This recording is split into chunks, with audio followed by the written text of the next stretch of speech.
చిన్న విషయం చెప్పడం మర్చిపోయానండి. ఇప్పుడు ఈ చలికాలంలో, ఈ వింటర్ టైమ్‌లో ఎక్కువగా అది ఏంటది ఉసిరికాయ ఉంటది కదా! పచ్చి ఉసిరికాయ. ఈ ఉసిరికాయ అనేది ఆహ్, మీరు కనుక రోజుకొక ఉసిరికాయ కనుక తింటే ఏమవుతదంటే, ఇప్పుడు చాలామంది లేడీస్‌కి కూడా అంటే జెంట్స్‌కనే కాదండి.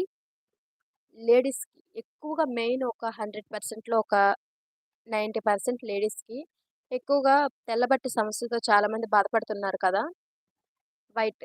ఇదనేది ఎందుకంటే దీనికి మెడిసిన్‌లు వాడి అన్ని రకాలుగా యూజ్ చేస్తారు. అలాగే అప్పుడేం చేయాలో తెలుసా మీరు? ఈ చలికాలంలో ఈ ఏంటది ఉసిరికాయ చెప్పాను కదా! ఈ ఉసిరికాయ తినడం వల్ల మీకు వెంటనే అరికడుతుందండి. ఈ పచ్చి ఉసిరికాయ తినడం వల్ల వైట్ అయితే వెంటనే